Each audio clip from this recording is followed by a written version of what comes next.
समस्त को नमस्कार मु विनय स्वागत करुँच मो यूट्यूब चैनल रे पुणी गोटे नुआ भिडियो सांग केमती अच्छा समस्ते आशा करें समस्त भले थे ईश्वर आशीर्वाद सदा सर्वदा समस्त सहित रही था सांग मैंने आज मुझे सहित सेयार करने को जाऊँगी जे नागसाप केबे कहार आगतुरा क्षति करंतिनी कहारी अनिष्ट करंतिनी यही कथा आम समस्ते जानीचे कारण से माने मनीष पाख आख दे जा आस करुवे किंतु तांको ऊपर जेतेबेले किछि आघात न पड़े से केबे भी कहार क्षति करंतिनी ए जिनस मु शुणी किंतु खाली शुणी नथिली ए जिनस मु निजे भी फील करिछि से जिनस तो आमर कौन कि बापा बड़ापा दादा ये सब आमर जॉइंट फैमिली बापा हरिया जेहेतु आमर 4 भाई तो सेतेबेले आमर थिला माने एपटे दांड पटे सब थिला आटू घर चाल घर बाकी पछरे आम बापा हरिया सेपटे घर कर देथिले माने 4टा छात घर 4टा रूम पूरा पूरा लंग रे घर बेरेंडा बाकी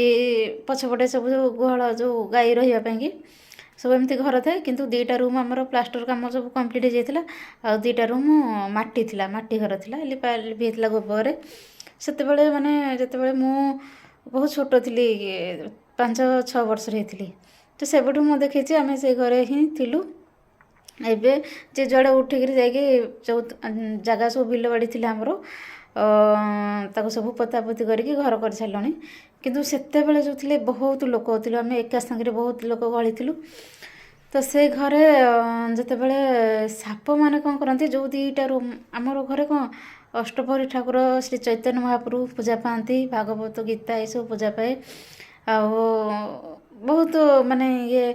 ठाकुर घर जो रूम रे थाए से रूम रे जेज शुंती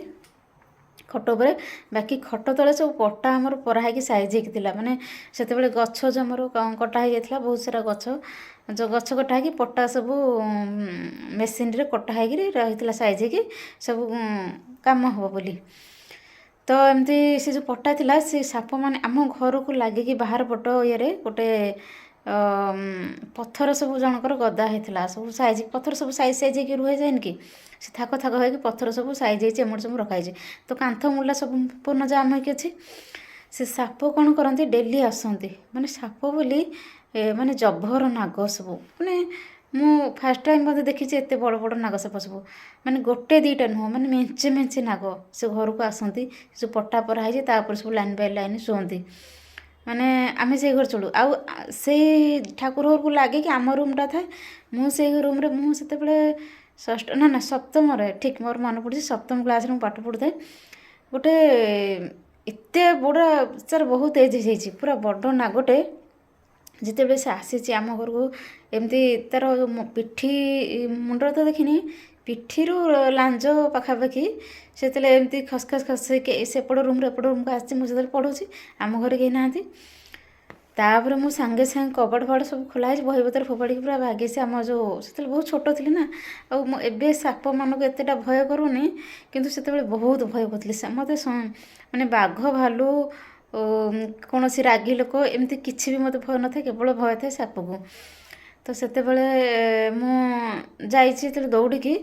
तो समस्त डाकी समस्त आसिले कड़ा कड़ी हेले गोटे बैग पड़े से बैग तले से साप पूरा गोल होगी पूरा चेका भाई बड़ पूरा नागटे आ तो तापर से दिन 2 दिन भितर से पटापट सब कढ़ा बेलू घर मैंने विश्वास करें एका साइज कि नाग नागुणी सब बाहर तो सब साप गुड़ा को जो आमर माछ धरा हुए मुगुरा जो से बस्तार सब भरी होगी से जो स्नेक हेल्पलाइन ये सब किसी फोन फान आमर किसी ना निजे निजे सब साप भर्ती करदे निकी पदारे सब छाड़दे सेपटे नदियार पटे पारि करके बस्ता भितर मेन करके भरी करके तो भरी है गला जाकि घर सब आउ जो 2टा रूम थिला सब से काम है तापर से घर आमर कंप्लीट होगा से मो बड़ भणी बाहर होगा मझाणी भणी बाहर होगा से धीरे धीरे बड़ हो +2 मोर सरला मझाणी भणी बाहर होगा तापर भाई बाहागर हवा कथा जेहेतु से आमर गोटे 2टा रूम थिला तो भाई मना कला कि ना मुझे बाहबी मुझे घर करी तो सेपटे घर जितेबले है आमर सेठी तो एमती से तो माने बिल फिल जो पानी जगह को लगी ना से तो बहुत प्रकार साप था किंतु गोटे साप आसला घर को ତାକୁ ବାପା ଆମର ଅଜାଣତରେ ଆଉ ଜଣେ ଲୋକ ଆମ ଗାଁର ଭାଇ ଦାଦା ହେବେ ସେ ବାଡ଼େଇ ଦେଇଥିଲେ। ବିଶ୍ୱାସ କରିବେନି ଏତେ ବଡ଼ ନାଗ ସାପ ସେ। ଯେହେତୁ ଆମର ନାଗ ଗୋତ୍ର, ନାଗ ଛାଡ଼ି ଦେବାଟା ଆମ ପାଇଁ ଯେତେବେଳେ ନାଗ ଆମେ ବାଡ଼ଉଛୁ ସେଇଟା ଆମକୁ ବହୁତ କ୍ଷତି କରେ। ଘରର ବହୁତ ତାପରଠୁ ଘରରେ ବହୁତ ଅନିଷ୍ଟ ହେଲା କେଉଁଠି ନା କେଉଁଠି। ତ ସାଙ୍ଗମାନେ ଯେତେବେଳେ କିନ୍ତୁ ନାଗ ସାପ ଆମେ ସେଇ କଥା ବେଳେବେଳେ ମୁଁ ଆଶ୍ଚର୍ଯ୍ୟ ହୁଏ, ଏତେ ଦିନ ଆମେ ସେ ଘରେ ଥିଲୁ, ସେ ସାପ ମାନେ ଦିନେ ଅଧେ ତ ଆସିନାହାନ୍ତି ନା, ସେ ସବୁବେଳେ ଆସନ୍ତି। ଆଉ ଗୋଟେ ସଂକେତ ଥାଏ, ଗୋଟେ